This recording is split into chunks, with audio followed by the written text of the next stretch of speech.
slate. The 70 I have to do manually anyway. It Okay. it All right, gets cool. there. I'll just make sure. We've all heard about the hard way to learn, John. Is there an easy way to learn? If you begin and understand yourself thoroughly and you have a lot of raw experience, I think natural powers are released. And I do believe that all the graceful, easy learning comes from people who are comfortable inside their own skin because they understand. And people who've had a lot of early experience. And I operated on those principles even though it was illegal in a public school setting. I set aside one full day a week. I won't get into the politics of how this was pulled off, but it was never easy, where the kids could follow their own instincts anywhere in New York City they wanted to go. One full day a week where I took them on group projects, different parts of the 5 boroughs in New York City, group projects that would end up with a tangible goal, such as testing. I remember this one might amuse the people watching this. The New York Times announced on the front page about 3 weeks before the Ed Koch, Dave Dinkins election of, let me say 1980, somewhere around there, that Dinkins was hopelessly behind by 17 points. And I had a black kid in the class come up and ask me why the city was so prejudiced. And I said, why do you say that? And he said, well, look at this. And I said, well, why do you believe that's true? Maybe that's to get you not to go and vote. I don't know, I said, but I do know that it says here in small print that they only interviewed 300 people. There's 8 million of us. I said, there's 120 people in my 5 classes. If each one of you do 20 interviews, and we do it according to the way you get a random distribution, and that's easy enough to find out, well, we can have many times larger sample than. So that happened. We gathered the data, we processed it, and we discovered, about a week after the Times said he hopefully was behind, that he actually was ahead by a fraction of 1 point. It's quite a skew. The election came. He won in the closest race in New York history, but notice that a random group of 120 13-year-olds had produced more accurate information. The math in the statistical processing is hardly daunting for a 5th grader. So why aren't the 70 million captive school children involved in, if nothing else, data gathering, since obviously it's a crucial part of commerce? Opinion.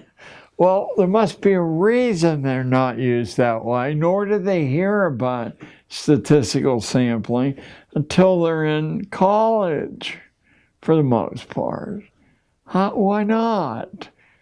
According to Alfred North Whitehead, one of the major mathematicians of the 20th century, other than addition, subtraction, multiplication, and division, the only crucial piece of math for everyone to learn is statistical sampling predictions, because the society, the economy is organized around those things. the politics is organized around those things. He said that in Aims of Education, which I think was published in the mid-1940s. Well, 60 years have gone by, and where is it? He's hardly a radical. Is it possible to train fleas before you break their will? And what can one learn from the gene sequencing hobbies of 11-year-olds? I got a foundation award at a fancy hotel in Washington, D.C., I guess about 15 years ago. It was certainly a while ago. And sitting next to me was an 11-year-old boy receiving the same award from the foundation. And I was tickled. Here's this little skinny Chinese kid, and he has made some scientific breakthrough. So, I'm patronizing him the way I've been trained to do. And I said, well, how did you learn to sequence genes, instead of swimming? I'm a swimming champion. I remember he said that to me. I have a lot of medals. So he was a well-balanced 11-year-old kid. And these days I understand he's a college professor in Seattle. But in any case, he said, my uncle or my grandfather explained to me that the way you train fleas, he hit a soft part in me because I used to go to Hubert's Flea Circus on 42nd Street and watch fleas draw Roman chariots and swing on trapezes. He said, you've got to break their spirits. If you put fleas in a container, they'll instantly leap off and head off in all directions because they have flea agendas, and even they don't all off in the same direction. They have individual agendas. So he says you gotta break that autonomy in the flea first. And the way you do that is you put them in a container, small, with a lid on.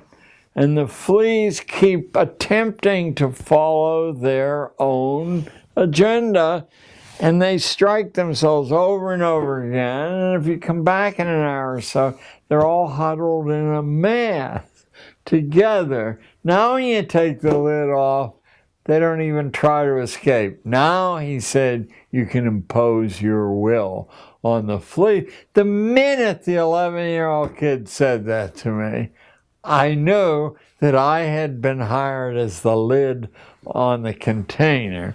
Not that I hadn't sabotaged it somewhat, but nevertheless, that's what we all had been hired to do. And this principle was understood. Training fleas was a delight of emperors thousands of years ago. And whoever trained those fleas understood the principle and saw that it could be applied as it is in military training to human beings, as it is in much religious training. Not all, but much. So you've got a character like Wundt who believes that children have no soul, and he's designing an education system, and then you've got these Machiavellian techniques being layered in on top of it of how to break the will of animals, and it's being used to train our children. Yeah, what's surprising is that these insights and even these activities that don't depend on modern technology. These are understood a long time ago. And the only subject at the Roman collegia in the 5th century was, I'll put an umbrella over it, crowd control. How you divide to conquer, what buttons on the human organ you press to produce certain sounds. That's 16 centuries ago. What has happened in the intervening 16 centuries? They forgot that, or was it added to? Has it become amazingly sophisticated? Less and less people necessary to produce more and more leverage. Is there a connection between the ideals of someone like Calvin and his espousing a theocratic state and modern states like Israel, which are also built along the same theocratic terms? I think, and I'm trying to be as fair as possible to the villains in this, I think there's some impulsion in everyone to have certainty, that even as babies we're aware of how many accidents, how much menace is out there, jeopardy, certainty. So to follow a list of rules, algorithms, is emotionally very satisfying, but it doesn't work if everyone's not doing it. And the minute everyone's doing it, you don't have to do it. You now are handed freedom because the menace has been reduced of other people experimenting with humanity, enlarging its boundaries. And then economically, of course, your capital's at risk if that's the overproduction thing. I hope we talked about that yesterday, because it finally was the tipping point in the late 19th century as corporations were enlarging and layering themselves. Men like Carnegie and Rockefeller and Astor, they were fully aware that human ingenuity was a tremendous risk to capital formation, because to talk people out of their wealth on the grounds that you can multiply it doesn't work if too many people invent ways to do something better than your investment. The capital's destroyed. So the easiest way to manage the future and the present, of course, they saw a series of financial crises all through history, but especially in the 19th century, where the boot of the master had been lifted off ordinary people, and they were recklessly inventive. I mean, America's producing more inventions than all the rest of the world put together. You can't have that, because on that new base, the next base is going to be frightening. So a term existed and exists, but it's been camouflaged in the 21st century, called overproduction. You have to use government to control overproduction, dumping too many goods or services on the market that it can't absorb. And the easiest way to do that, at first you try licensing, and other kinds of government subsidy to favored groups. But ultimately, the killer app is to remove the ability to be inventive from the ordinary mass. These days it's called overcapacity, because to penetrate what that means is much harder than to see instantly what overproduction means. Then a second menace emerged in the late 19th century, but by the late 1960s, it was clear it too would have to be controlled. That's called hyper-democracy. If too many people take democracy seriously and understand how to form alliances with one another to confront power with power, then power becomes much less effective. So when the kids stopped the Vietnamese War, waves of them, I mean, this was so intolerable. The cost to privileged classes of this rain of money, the cost to the government of not being able to suppress dissent on the grounds that this is an emergency.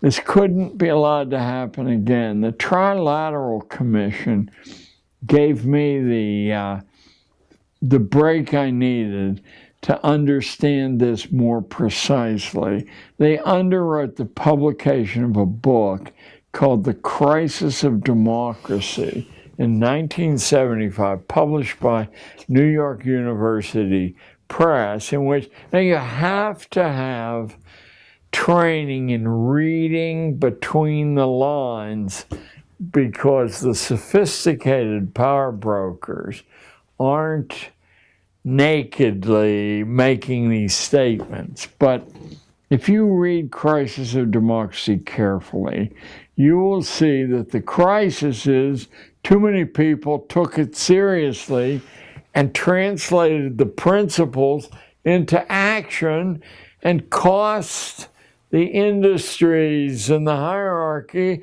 a war that, you know, now the next war would be harder to run. I mean, to get together. It would be more absurd. At least you could make a case in those jungles, but now you're going to have to make a case in the arid deserts of Iraq or in the mountains of Afghanistan why national security depends on suppressing these barefoot people and people whose weapons are blowing up their feet in their underwear. Hey, you know, they're going to take the bread out of your family's mouth. I remember the attempt in Nicaragua under the Sandinistas to communicate the idea that it was just a stone's throw from our southern border, and these people might pile into their 20 and 30-year-old vehicles, and there'd be this 1,000-mile drive north and into Texas they'd come. Well, you know, our economy, of course, cannot function without warfare. So that when these things are over, count on the fact that if we have to attack the South Pole, the penguins are clear and present danger. In the Paris Peace Conference, 1919, pre-CFR formation, Colonel House and these characters are hanging out, and Ho Chi Minh comes in and says, we want to be free like America, we love democracy, we want to do this, and instead of helping them out, helping them to become free, they're like, well, we're going to have to take them out. That makes a good place to have We need enemies. We have to have enemies. The interesting thing about the book, The Crisis of Democracy, is that spreading out like ripples from a stone thrown in a pond, the popular magazines and press, Time magazine did a cover story on too much democracy, ? And of course they concluded, you bet, in a complicated high-tech world, you can't allow non-experts to make decisions there. But it was everywhere. So the tom-toms, they're interconnected, and they beat simultaneously or nearly so. What's the role of curiosity? Well, is it not the lever that produces invention? I mean, it forces you really, in a fun way, to think for yourself there. And then it turns out that the secrets of nature or of society aren't really very hard to penetrate as long as you remain curious. How do you destroy curiosity? Because we all see little babies are always curious. How do you destroy curiosity? Well, one good way is to sit people in chairs, tell them to speak when you're spoken to, threaten them with upcoming tests if they don't memorize usually erroneous material. It's fascinating. Show me a school book that deals with Admiral Perry's opening of Japan. And the school book, last one I looked, was nominally under the aegis of the Librarian of Congress, so a major scholar, and it will say that essentially it will say that we decided that Japan should be part of the modern world. It wasn't fair to leave them in medieval. And so Admiral Perry sailed over there and negotiated, and they said, okay, you can have coaling bases, or we'll take care of sunken whaler crews. What no one says is that Perry had 11-inch naval rifles, the standard of the day. The Japanese had medieval cannon with a range of about 75 yards, and Perry's guns could reach 10 miles. And that Perry emphasized the destructive impact of his force of 3 black gunboats. I mean, somebody had to actually paint the boats black by destroying some structures on the shore. Then they rowed out fast enough and said, you know, please, massa. When did the American dream become one of lifelong servitude and debt slavery? It's so fascinating that the American dream is enunciated in 1859 by Abraham Lincoln speaking to the Wisconsin Agricultural Association. That's 152 years ago. And he says the American dream is to write your own script, to have an independent livelihood. That's why we don't have giant corporations like Britain and Germany have. People only work for somebody else long enough to put a stake together, and they figure out what people need, and then they do. So the American dream was, as elementary school books, it was liberty, freedom, personal sovereignty, and it was rather unique in the history of political nations around the earth, or even tribal bodies. And did it work? It almost immediately propelled us into a paramount position among the, just because there's I'm not hostile to, but I'm also a stranger to IT and the high-tech world, but I do try to keep up with the theory of what's going on. And about 3 or 4 years ago, there was a wonderful analytical book called The Cathedral and the Bazaar. Are you familiar with it? I don't remember who wrote it at all. And I read it, and I saw almost immediately what I thought nature was about, proving itself through IT. The author or authors maintain that the crowd collectively has more wisdom and insight collectively, and gave some hair-raising examples. A huge gold ore body in Canada was discovered by the company putting its limited, it knew that there had to be an ore body there, but it also knew that if it used the normal procedures and the hole proved dry, excuse the mixed metaphor there, that they would be exhausted and they would have to sell what they knew. It's Goldcorp today, GG on the exchange. So how did they discover the ore body?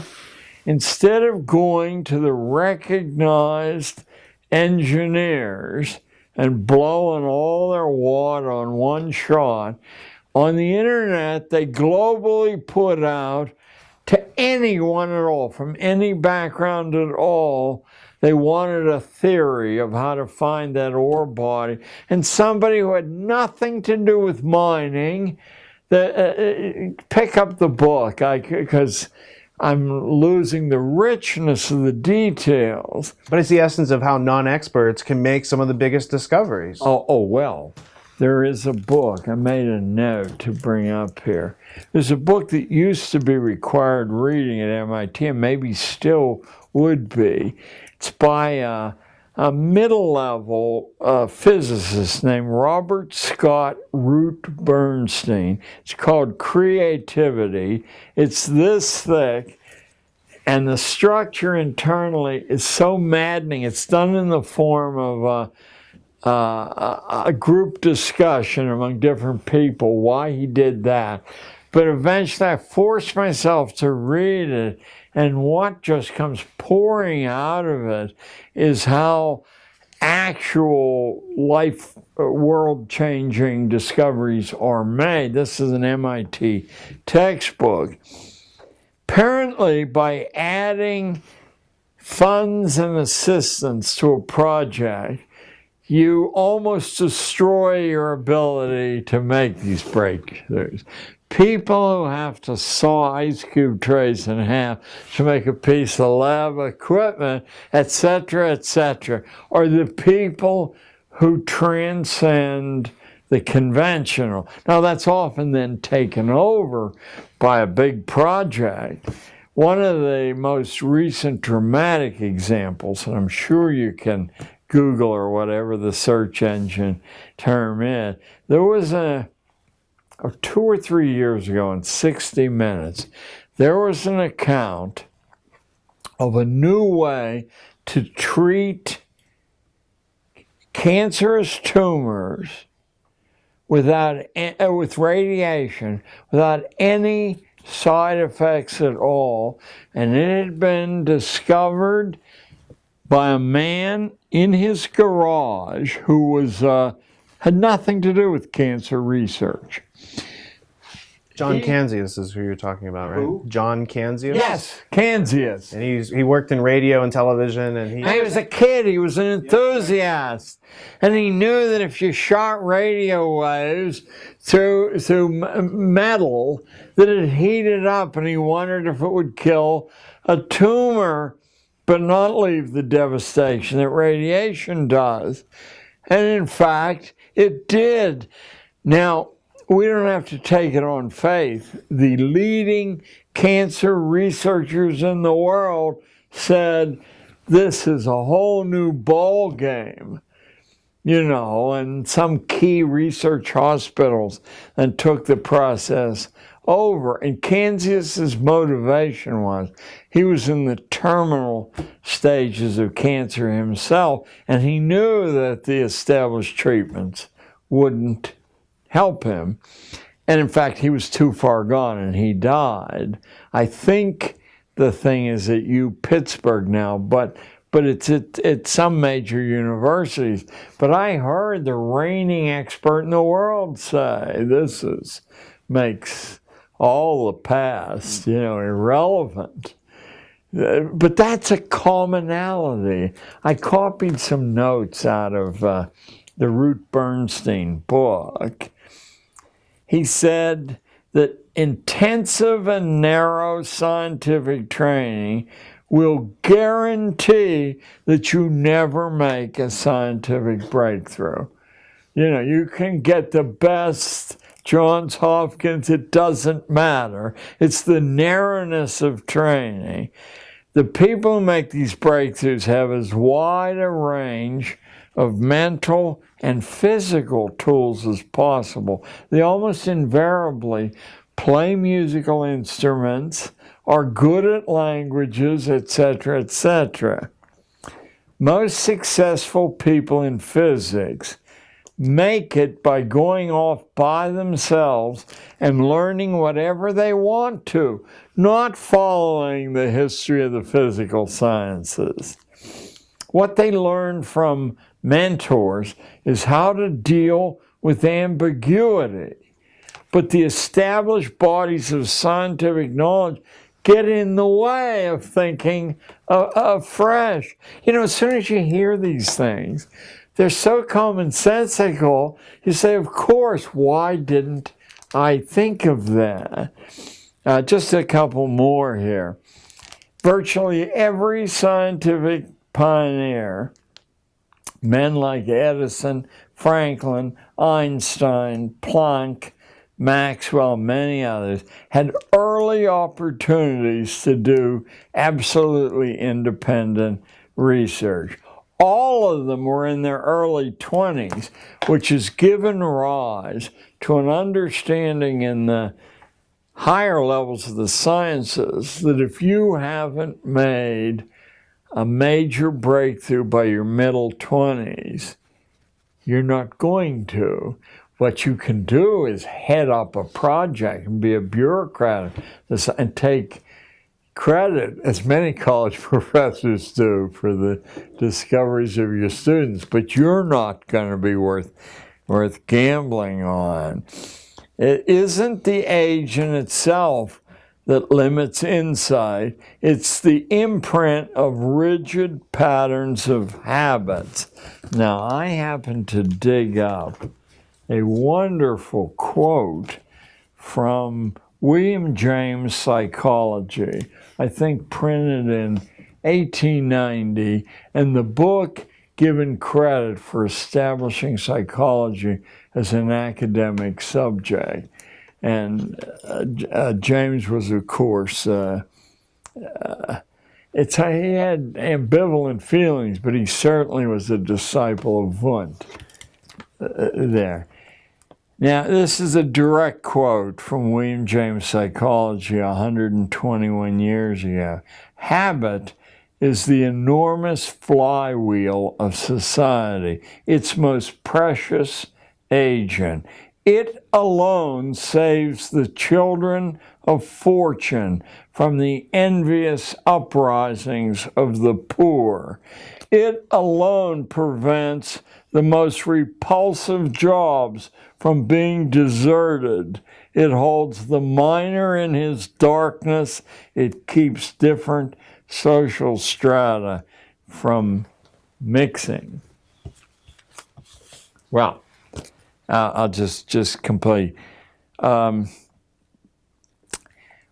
of the insights of discovering that really electrified me as I was reading it is how frequently the great discovery in the scientific arena is not made by the specialists in that area, by somebody from another area completely divorced who transfers into chemistry or physics, has fresh eyes, cuts through the habits that lock the mind in place, and makes the discovery. It says freedom and flexibility is much more valuable than planning.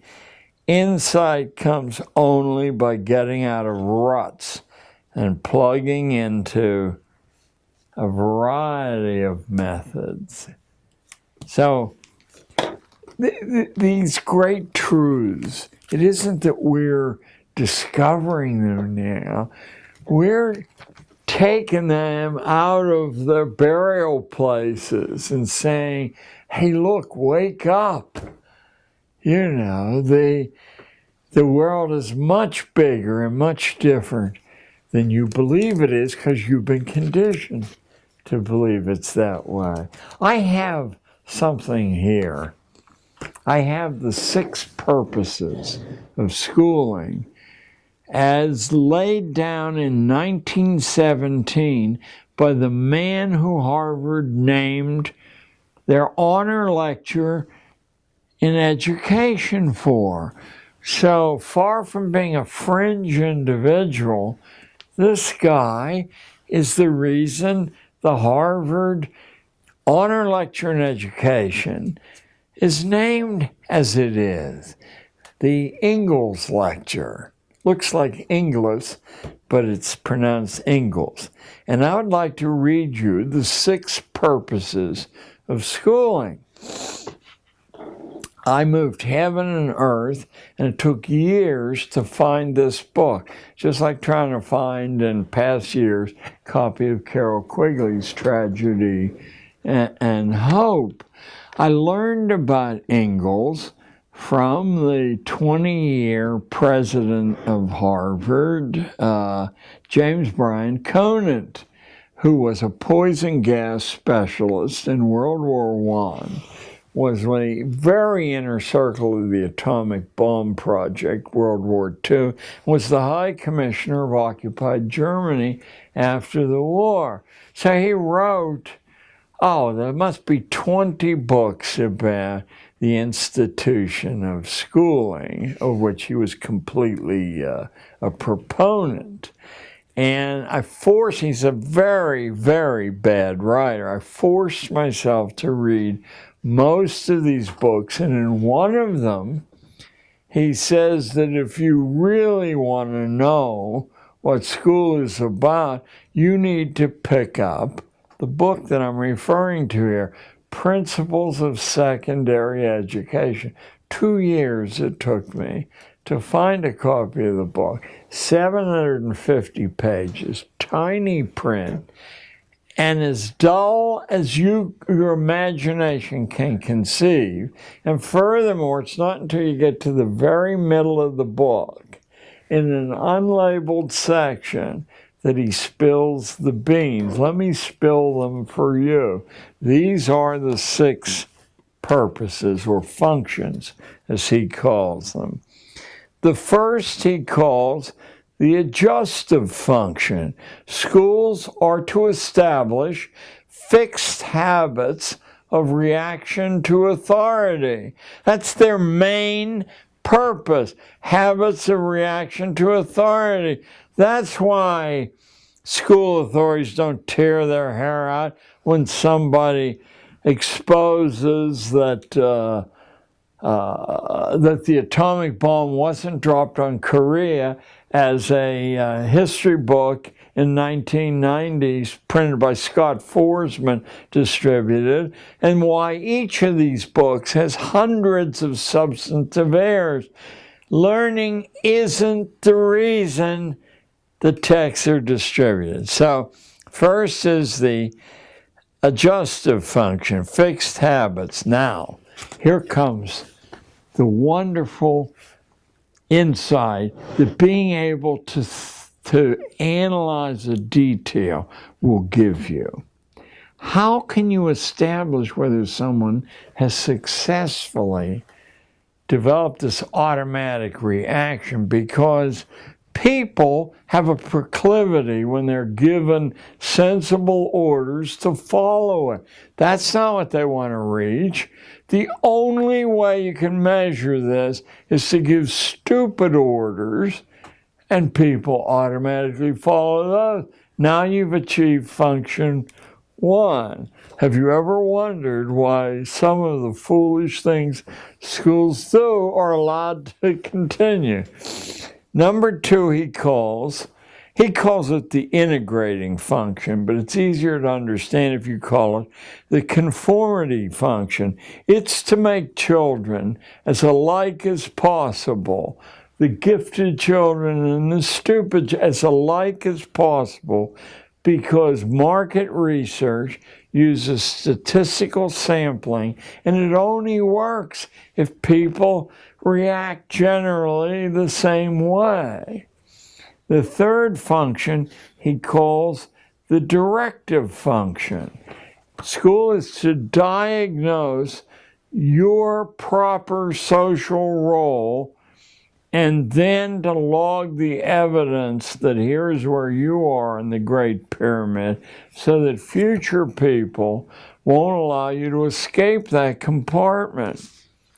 The fourth function is the differentiating function, because once you've diagnosed kids in this layer, you do not want them to learn anything that the higher layers are learning. So you teach just as far as the requirements of that layer. Number 5 and 6 are the creepiest of all. Number 5 is the selective function. What that means is what Darwin meant by natural selection. You're assessing the breeding quality of each individual kid. You're doing it structurally because school teachers don't know this is happening. And you're trying to use ways to prevent the poorer stuff from breeding, and those ways are hanging labels, humiliating labels around their neck, encouraging the shallowness of thinking, you know. I often wondered, because I came from a very, very strict Scotch-Irish culture that never allowed you to leer at a girl. Well, when I got to New York City, the boys were pawing the girls openly, and there was really no redress for the girls at all, except not showing up in the classroom. You know, high absentee rates. Well, you're supposed to teach structurally that that sexual pleasure is what you withdraw from a relationship, and everything else is a waste of time and expensive. So the selective function is what Darwin meant by the favored races.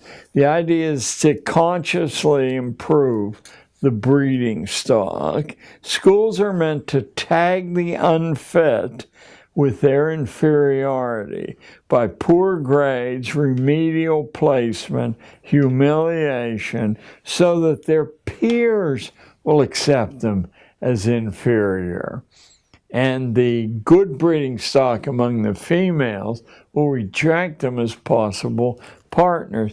And the sixth is the creepiest of all, and I think it's partly what Tragedy and Hope is about. It's a fancy Roman name, the propaidutic function, because as early as Roman big-time thinkers, it was understood that to continue a social form required some people being trained that they were the custodians of this. So some small fraction of the kids are being ready to take over the project. That's the guy, the honor lecture, and it will not surprise you that his ancestors include the major general at the siege of Lucknow in India, famous for tying the mutineers on the muzzles of the cannons and blowing them apart, or somebody who was forced to flee New York City, a churchman, because at the beginning of the American Revolution, because he wrote a refutation of Thomas Paine's Common Sense. They were going to tar and feather him. He fled and was rewarded by the British by making him the Bishop of Nova Scotia. Those are Ingalls' ancestors.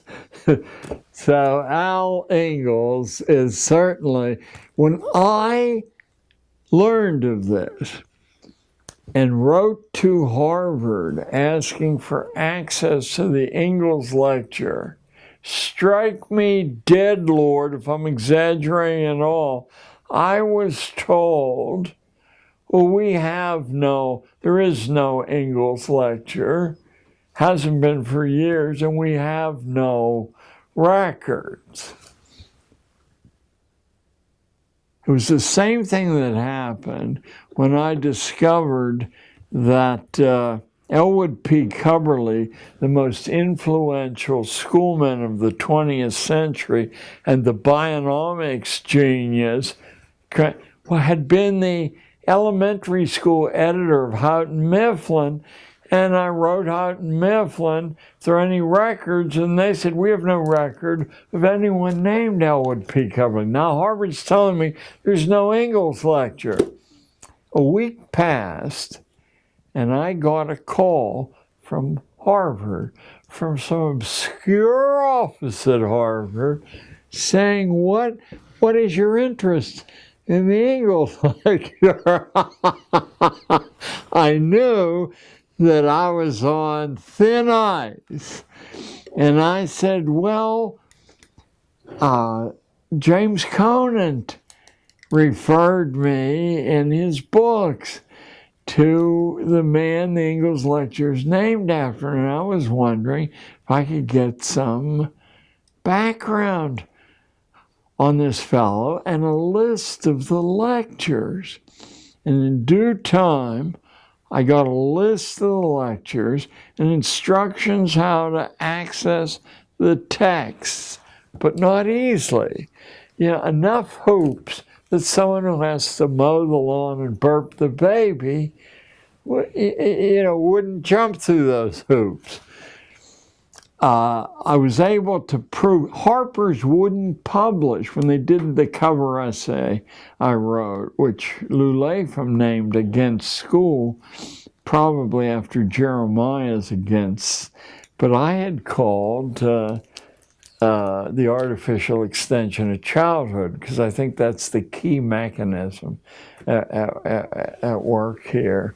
So they wouldn't print the information about Coverley because Houghton Mifflin denied it. It was only months afterward that I looked through my extensive library of incredibly dull books about schooling and opened, and the facing page said Elwood Coverley, editor-in-chief, elementary school, publishing arm of Houghton Mifflin. By the way, the secondary editor-in-chief was Alexander Ingalls. So you see how this cousinage, the incest, works. If Martin Luther's idea was to cut out the middleman and teachers read books, why can't students just read books instead of going to the middleman for their information?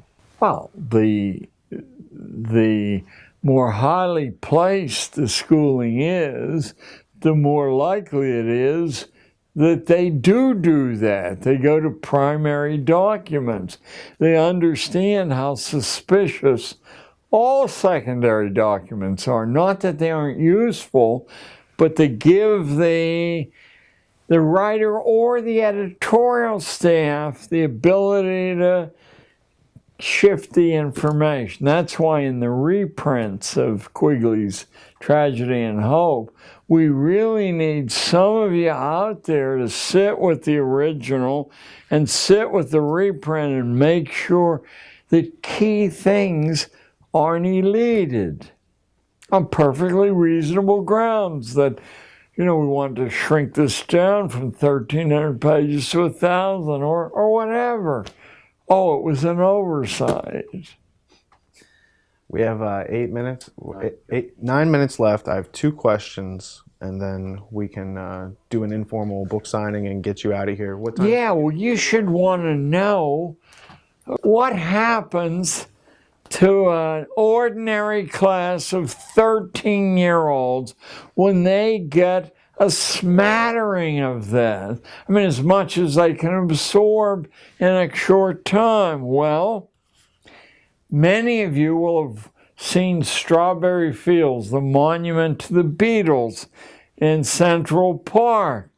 I don't want to pat myself on the back because I didn't much care for the Beatles and I hate using parkland for it.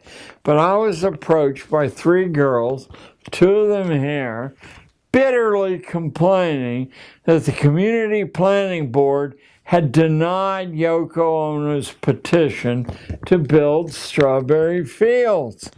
And they were furious that this had been done. And I said, well, you don't have to accept their decision. They're the lowest part of the pecking order. First, according to protocol, you have to take your case to them.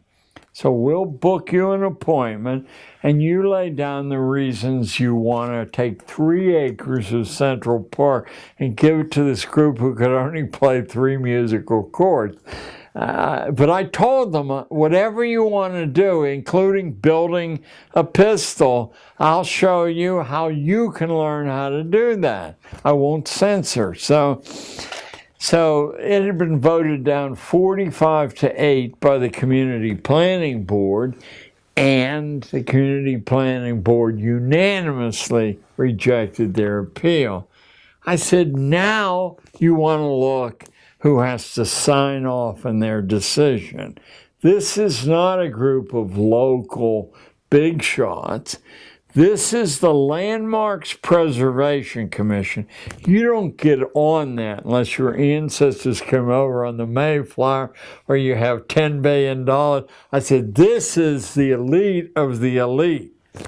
And now what you want to do is research. The names are publicly accessible. 23 of them, and I'll bet 4 or 5 of them would already be in favor of this thing. All you need is 12 of them to reject this for it to happen. So you find out who these people are and get as much biographical information. You know, IT has made this on these people, and you will find the buttons to play them like a noble organ. You know, you can find out what causes they became noteworthy for, etc., etc. And now what you're going to do, because there's 12,000 kids in this school district, is I'm going to free you from school for a month, and you're going to split up. You go from school to school, find troublemakers, and get petitions. Because what we need, because your letterhead will say committee of 5,000. We need 5,000 signatures on a petition, and you're going to write an individual letter writing campaign to each of the 23 members of the Community Planning Board, asking them to please immortalize this group of this group. Well, I get a phone call in the front office from someone out of class. I was 6 weeks later, and the voice on the phone says, "Hello, this is Yoko Ono." You know, and I thought it was one of my cockamamie friends. I said, "You know, this is George Washington, Yoko. What's on your mind?" Fortunately, she didn't take umbrage. Maybe didn't even hear me saying it. She said, "The decision has been reversed. I want to hold a party at the Dakota for these girls. Could they be released from school?" Well, I don't know, Yoko. I mean, I got a missile. So, that's one. Look at this one. Here's a 12-year-old C student from, well, he lived in Hong Kong. Well, he was a C student, but he was a polite young fellow. He was going nowhere there, and he had the effrontery to go to a pizza parlor in an all-white Upper West Side in 1980, and the owner of the parlor, a 6'6" crazy Greek who happened to be a friend of mine, took his pizza, took his soda, threw them away. The charge was he had taken 2 straws. You only let 1 straw, right? So he comes over ranting about racial prejudice. I said it was the wrong thing to do, and I'm going to show you how to deal with it. But I don't think it was racial prejudice. His clientele at lunch comes from the collegiate school. They wear blue blazers, gold buttons. John F. Kennedy's kid went there. They leave big tips for his staff. And he knows the public school kids, black or white, go in there for lunch, he's going to lose that blue ribbon trade. Nevertheless, you're going to give him a chance to back down. This is an absolutely massive, insane Greek who believes violence is the solution to all problems. Once Jerry Mulligan, the famous jazz saxophonist, bounced a $10 check. He had it blown up to billboard size and mounted outside the restaurant. Okay, so I said, you go to the phone and I'll listen, and you say, "I'm the guy whose pizza you took, but I'm willing to let bygones be bygones," if I could. Nick hangs up on him. I said, "I'm going to give you what in law is called an affidavit, that you attempted to solve this problem peaceably." Now, I said, you want to go over there in person tomorrow, and I'll provide a long-distance witness, and you want to say, look, it's just a slice of pizza. Give me my slice of pizza back. But Nick had the bit between, out the kid goes. And now I said, you're going to call him one more time with a different teacher as a witness. Then you're going to write him a letter, certified, return receipt requested, 65 cents in those days. And now you have 4 pieces of evidence to provide to the court. And then you're going to sue his ass in small claims court. Only cost like $3 in those days. But it was 17 miles from the school. Kids can't sue. I said, anyone with $3 can sue. That doesn't mean you're going to win. But the way the referee in small claims court decides, since it's one person's, is who has evidence that they acted reasonably. And you will have 4 pieces of evidence, and this guy will be steam coming out of his ears. Well, he was awarded triple damages. How about that? Now, what do you suppose the small claims court referee said when he got home that night to his friend? You're not going to believe what I just adjudicated. So beginning about 4 days later, we get a call from the Brooklyn College Law School. Could he come over and lecture? Of course, he said no, and I said, listen, I'll ruin you if you don't. We'll work it out. Then Columbia Law School called. Then we got daily calls from judges to take him out to lunch, because isn't this a symbol that the system really, okay. He's the only kid in 30 years of teaching that took my advice not to waste your time in high school. I said, any number of very good colleges will take you in at the end of your sophomore year if you provide the documentation. You're ready. He went to Duke, full tuition scholarship, then Duke University Law School, and by the way, these 2 events, Strawberry Fields and Pizza Palace, are from the same term in a junior high school. Just a few more of these things. Here's a PhD from UCal. Here's a 13-year-old girl who came to me complaining that her mother was a liar, said she could go to Paris alone that summer if she could raise the money. She said, I just checked and nobody. I mean, she was a single-parent household. Mother was a secretary. She said, nobody. I said, well, you can't do it on a job, but there's not very much money if you have a little business. And she said, 13-year-old kids can't have businesses. I said, if you have something people want, they don't care how old you are. I mean, Sean Fanning almost ruined the music business with Napster. He was 17. So she takes a week out of school, figures out a really interesting exotic business that you can read my book and find out what it was, and raises enough money in a short time by cutting school for 6 consecutive weeks that she could afford to pay her mother's way to Paris. She came and said, I've got much more money than I need. I said, why don't you take your mother to Paris? She might appreciate it. On the basis of that, she went to what I believe is the finest college in the United States, Hampshire College, where you write your own curriculum and then you negotiate with the faculty. My granddaughter goes there, will be graduating next year. Hello, Christina. That's all I'll say. So, What phrase in Icelandic means writing of God? yes.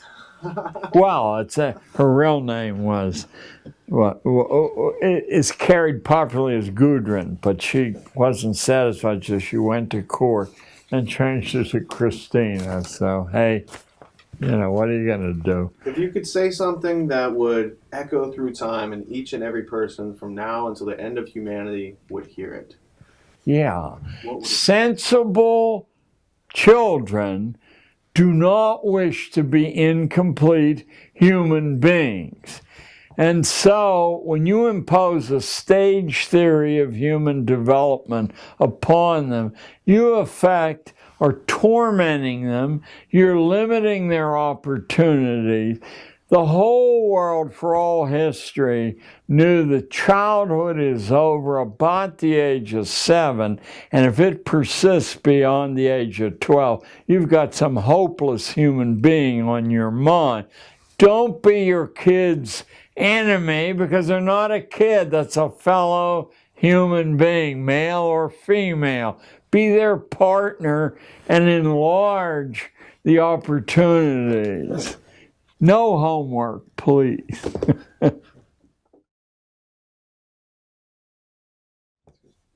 What does a college education really get you in the 21st century?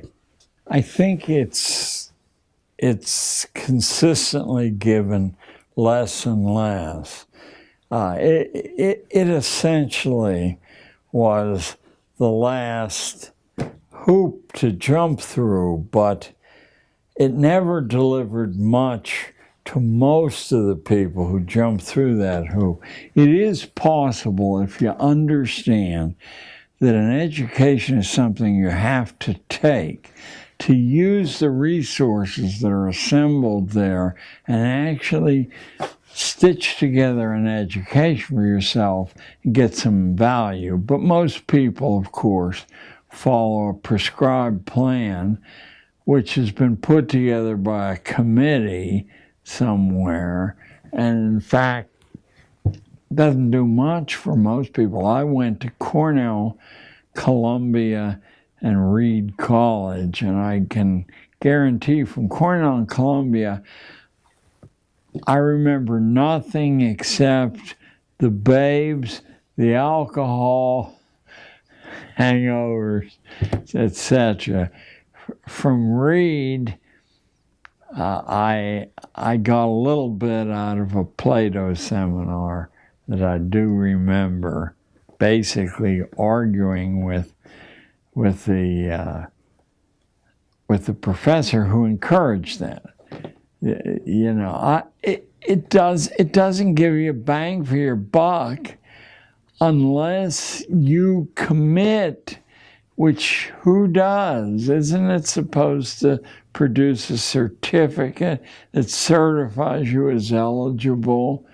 The funny thing is that IT has accidentally exploded a lot of that because so many people, I remember when my daughter graduated from MIT, and she used to bitterly complain that her classmates would vanish for months at a time doing jobs for various companies, then come back as if nothing had happened and nobody punished them.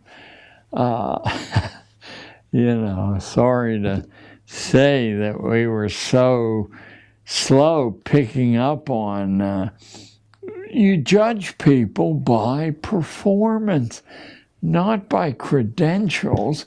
And real people, you'd be insane to hire on the basis of credentials, because the skew between memory and application is so large that eventually you're top heavy with people who don't know how to do anything much. I'm going to ask this last question. I'm going to go burn your DVD. That way you're not late. And so just answer to Jitu and Tony and Kevin. What is the value of persistence as juxtaposed to the learning process? About 10 years ago, I helped to set up a foundation that at Edison High School in New Jersey awards $10,000 a year to the most persistent student in the class.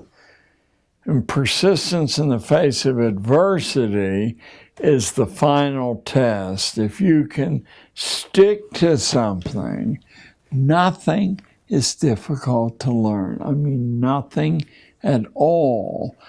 But the natural selection process, operating on a low boredom quotient, on personal disrespect, I can't do that, and many other things, eliminates almost everyone except the persistent. Those are the ones who demonstrate merit. Now, obviously, a lot of the control mechanism is inherited or appointed, but the parts that aren't go to the persistent. And that includes the arts and the sciences as well as politics. I mean, who could imagine, for example, that an obviously inferior human being, I'm not speaking politically here, like George W. Bush, could pass through all the screens on the way up and then be elected not once but twice by the American population? He flunked his pilot's course 25 out of 100, and now he's supposed to be given a jet to fly in combat. But of course he pulled strings, he didn't do that. He clearly was an imbecile. He looked like an imbecile, he talked like an imbecile, and you cannot believe that any decisions attributed to him were actually made by him. No one would be crazy enough to put him in charge and say, you mind the store and I'll go off. So, but he was persistent, and he did reject the negative assessments that occurred all through his life. What Iraq is about, in my opinion, is showing Daddy that the people who embarrassed Daddy got their comeuppance, and who the hell cares that the carnage is he's one of the great mass murderers in history, but Daddy's reputation was saved from disgrace. What do you feel the role of UNESCO has been in the manipulation of the educational curriculum? Well, I'm bothered a little bit by the general mass of conspiracy literature attributes powers to the United Nations, which it simply doesn't have. That doesn't mean that it isn't filled with villainous intentions.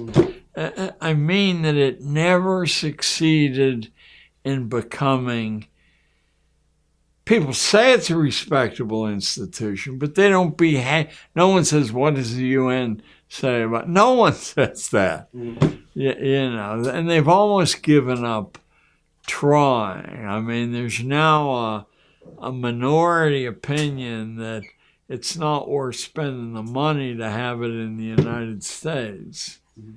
You know, because it's as much anti-American as it carries out our subtler designs. I've noticed that UNESCO focuses a lot of their workings on the educational framework of nations, and you go to their website. But you and I would too. Pestalozzi and Herbart and Wundt are all listed. Yeah, of course. Well, wouldn't anyone say it's easier to deal with unformed minds with no experience? Wean them away.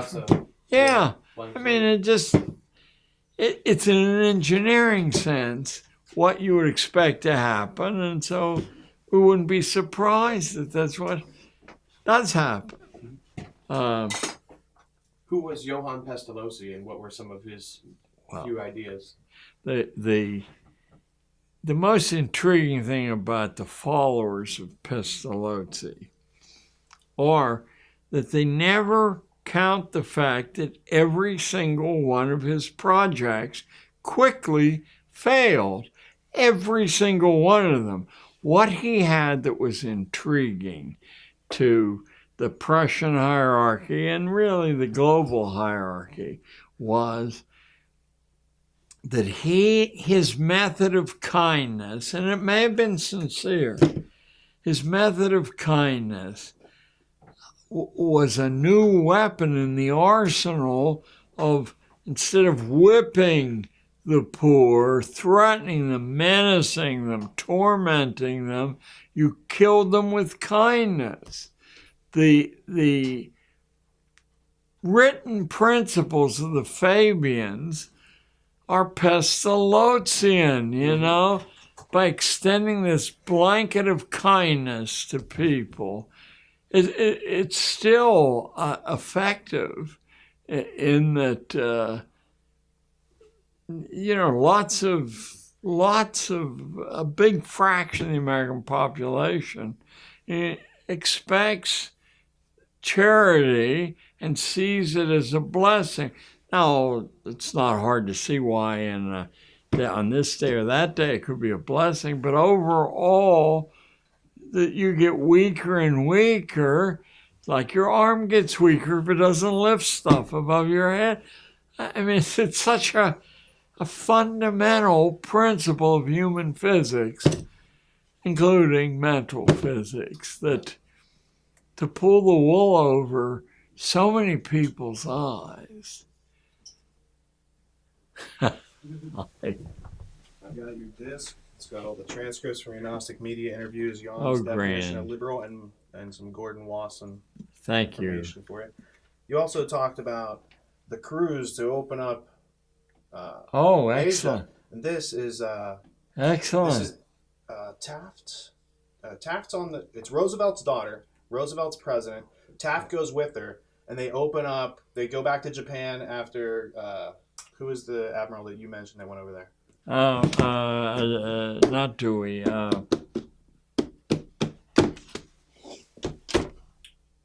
But you know what I'm saying? They had already gone over there, and this was the second one, and then this sets up the whole World War II, World War I, the whole scenario, the opium smuggling, it's all in there.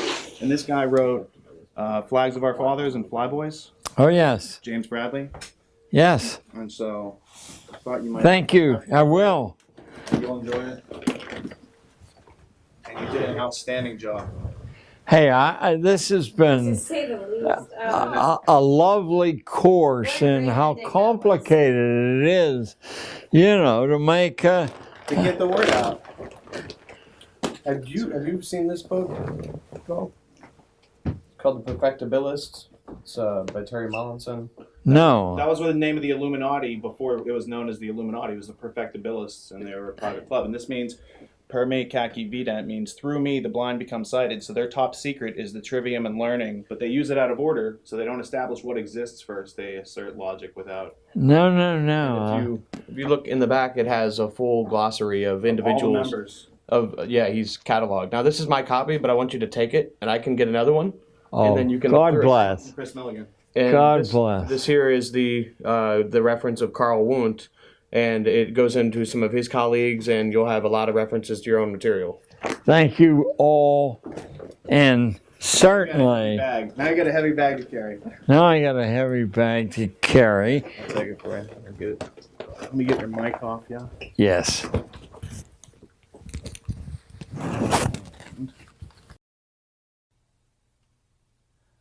You've now experienced the first step of the ultimate history lesson. We've done the hard work of organizing the facts, and now it's up to you to think, learn, communicate, and take action among yourselves.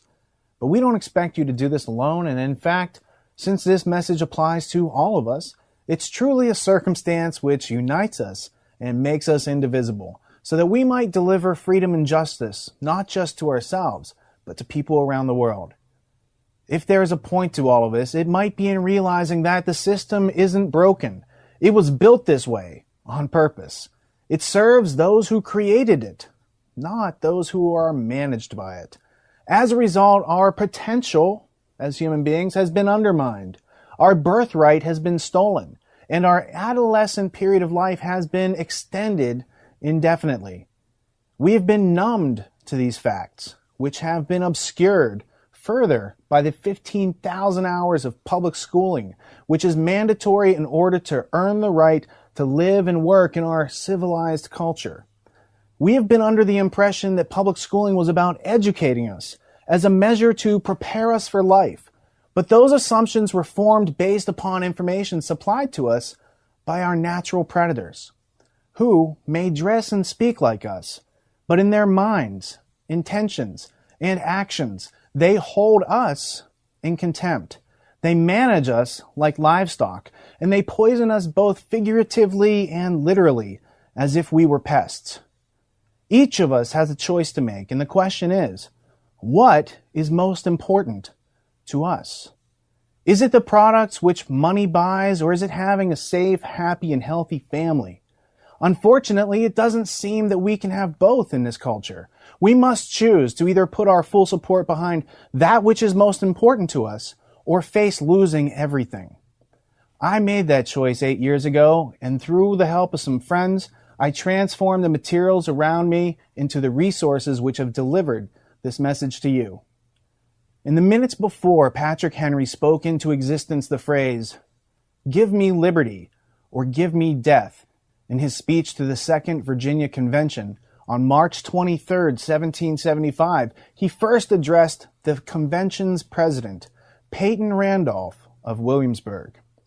Quote, "For my own part, I consider it as nothing less than a question of freedom or slavery, and in proportion to the magnitude of the subject ought to be the freedom of debate. It is only in this way that we can hope to arrive at truth and to fulfill the great responsibility which we hold to God and country. Should I keep back my opinions at such a time, through fear of giving offense, I should consider myself guilty of treason towards my country, and an act of disloyalty toward the majesty of heaven, which I revere above all earthly kings. Mr. President, it is natural to man to indulge in the illusions of hope. We are apt to shut our eyes against painful truth and listen to the song of that siren until she transforms us into beasts.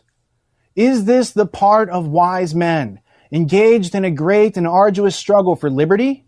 Are we disposed to being of the number of those having eyes, see not, and having ears, hear not, the things which so nearly concern their temporal salvation?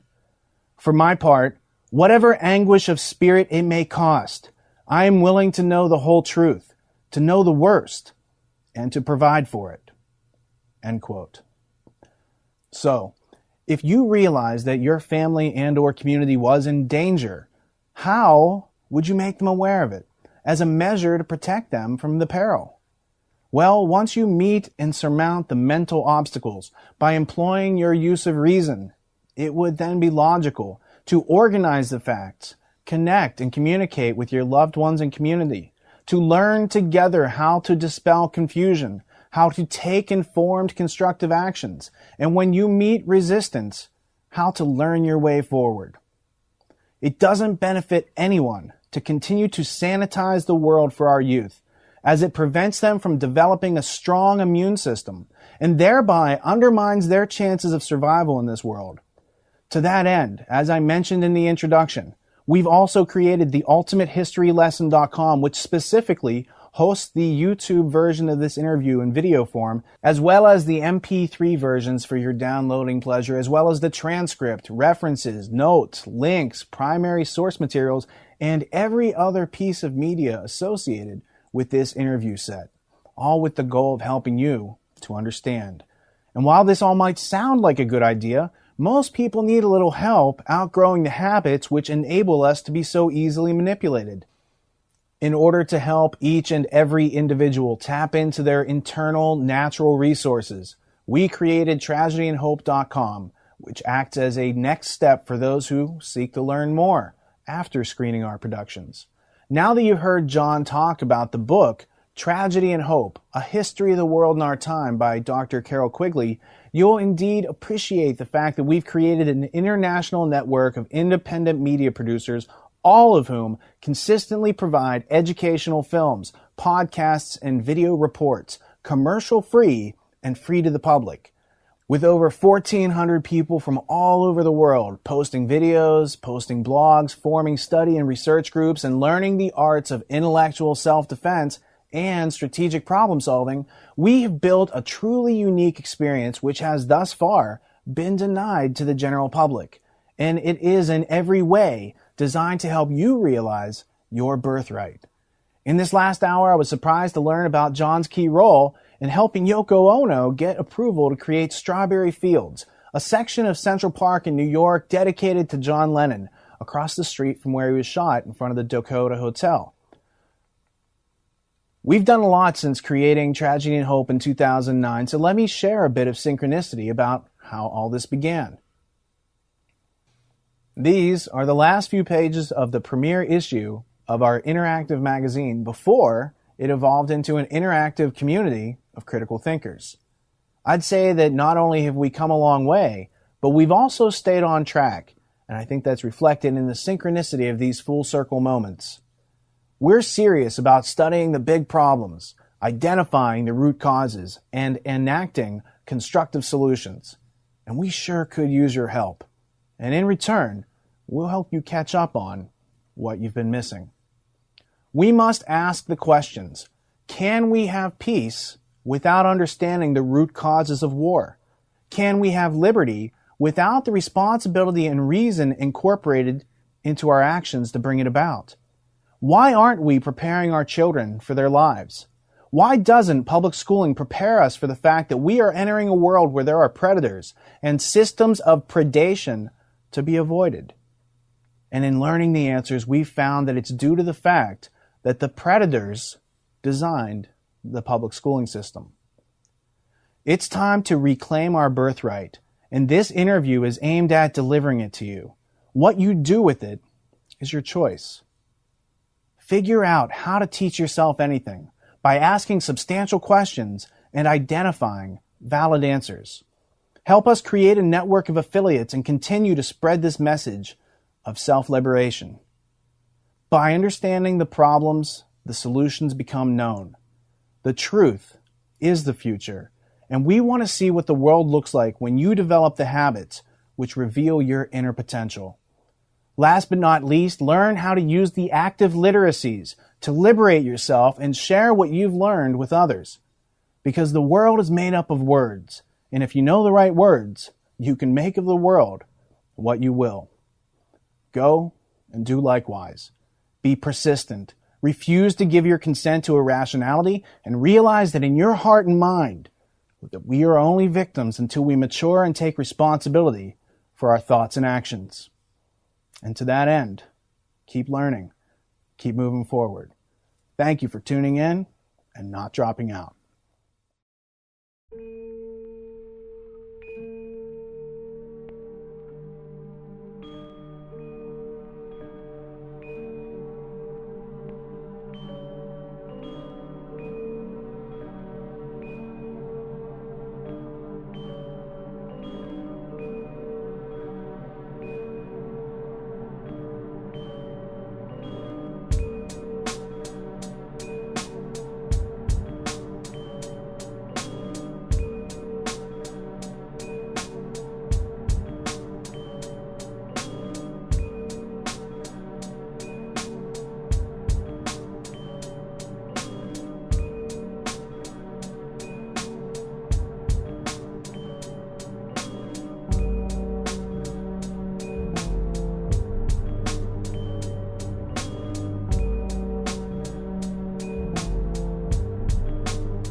Bye.